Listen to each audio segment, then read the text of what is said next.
Alright, we're going to be talking about absolute value equations. So before we can do actual equations, we need to remember what absolute value means. So if you think way back, you might remember absolute value as having a number in between these two big lines here. And what absolute value is actually doing is it's taking the distance from 0. So if we have the absolute value of 2, we can give ourselves a number line here. So we have 0, 1, 2. We're just counting the distance from 0. So 1, 2. So we can say that the absolute value of 2 is equal to 2.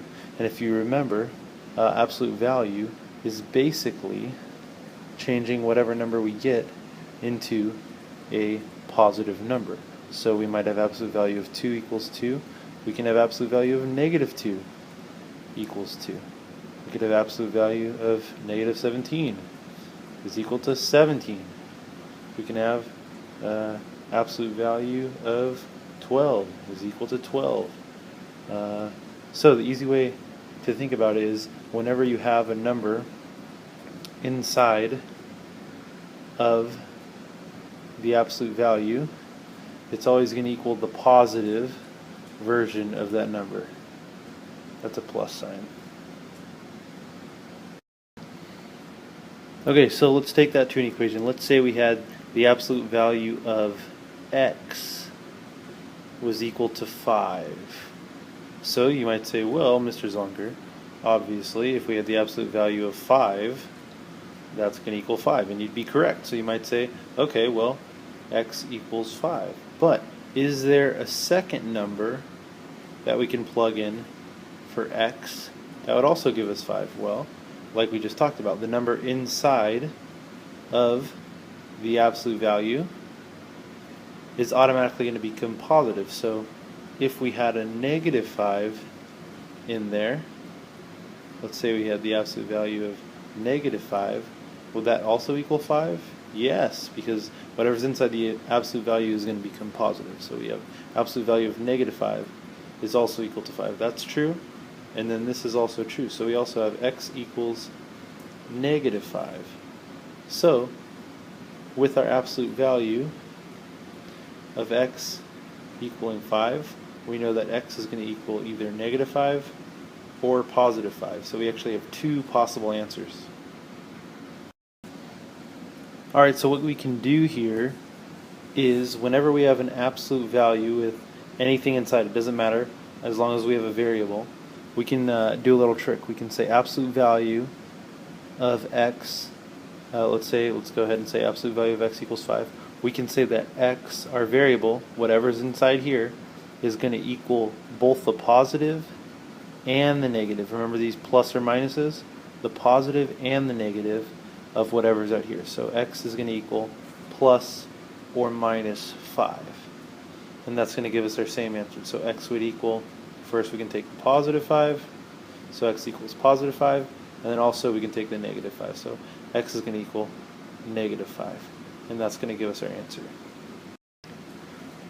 Alright, let's do one a little different. Let's say, for example, we had inside the absolute value x plus 3 equals 4. Alright, we're still going to use the same idea. So we have this whole absolute value. We're going to take that, we're going to rewrite it. So we have x plus 3. And remember, whatever's inside this absolute value, we know it's going to equal both the positive and the negative, whatever outside of it. So we have x plus 3, whatever's inside, x plus 3 equals plus or minus whatever's on the outside, 4. And then we can solve from there. So we're going to subtract 3 from both sides. We'll get x equals negative 3 plus or minus 4. And we could even split that up, which is going to help give us our two different answers. So we've got x equals, I'm going to take the positive first, negative 3 plus 4. And then we also have the negative, so we have x equals negative 3 minus 4. And from there we can get both our answers. Negative 3 plus 4, that's going to give us 1. Over here we have negative 3 minus 4, that's going to give us negative 7, and we've got our two different answers, x equals 1 and x equals negative 7. Alright, let's try another example. Let's say we had something kind of messier. So if we had 3x minus 2, all in the absolute value, is equal to 7. Okay, now it does not matter how nasty this is in here, we're still going to use the same principle. We take whatever is inside here, so we have 3x minus 2 inside the absolute value. We're going to set that equal to the positive and the negative of whatever it equals. So this is going to be equal to plus or minus 7.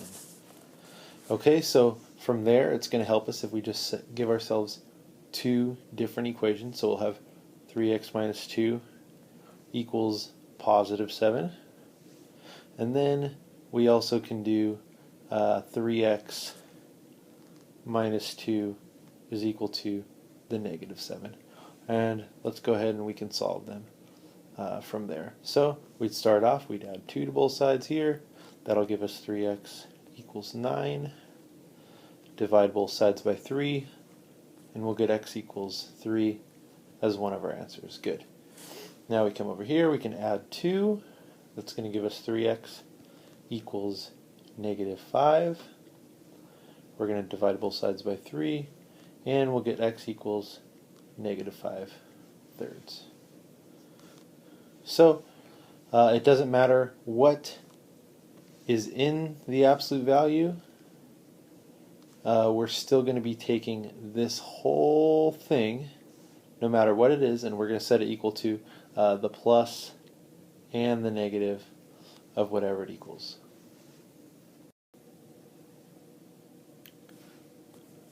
Alright, pay close attention to this one. Let's say we had something like absolute value of x equals negative 4. Alright, you might want to make a note of this. This is something that's always on a test, and there's always people that get it wrong. Think back, what does absolute value mean? Whatever we have in here is always going to be positive or negative. Positive, right? Okay, so if we have an absolute value that's always positive, and we have it equal to this negative 4, is there anything fishy about that? Yeah, can we have a positive equal to a negative? No way. So, whenever you see an absolute value equal to a negative, we automatically know there's no possible solution. So we give ourselves a little circle with a line through it. That means the empty set. That means there's no solution. Alright, this is the last type of example that we might run into. Let's say we had something like 3 times the absolute value of x minus 1 minus 4 is equal to, let's say, 8. Okay, so now this looks pretty messy, I'll admit. However, it's not so bad. We're going to be using our same basic strategies as if we were solving a regular equation. So let's pretend we had 3x minus 4 equals 8 instead of this absolute value of x plus minus 1. We just have an x here. So how would you solve for this x on this right side equation? Well, we'd add 4 to both sides first. So we'd have 3x equals 12. And then to solve for x, we'd divide by 3. And we get x equals 4 over here, right? So we can do the same thing with this equation over here, except instead of solving for x, we're going to be solving for absolute value of x minus 1, but we're going to be using the same exact steps. So over here, what are we going to do first? We're going to add 4 to both sides. Okay, that's going to give us 3 absolute value of x minus 1 equals 12. Then we're still going to need to divide both sides by 3. That's going to give us absolute value of x minus 1 equals 4. So we've done the same basic strategies we did over here, but instead we solved for this absolute value of x minus 1 equals 4. Now this here is in the same form of a very basic one that we had been working with before. So if we wanted to solve for this absolute value of x minus 1 equals 4, remember we take whatever's inside the absolute value, so we have x minus 1 equals, and we set equal to the positive and the negative of whatever's outside. So that'll give us two equations, x minus 1 equals 4, and x minus 1 equals negative 4. Adding 1 to both sides over here, we'll get x equals 5. Adding 1 over here will give us x equals negative 3. And boom, we've got both our answers. Okay, here's a quick recap of everything. Remember, absolute values are always positive, so it takes whatever value's inside and makes it positive. Whenever we're solving equations, first you want to get the absolute value by itself.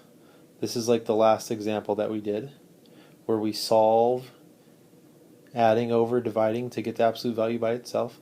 Then we're going to take whatever's inside the absolute value and we're going to set it equal to both the plus or minus, the positive and negative.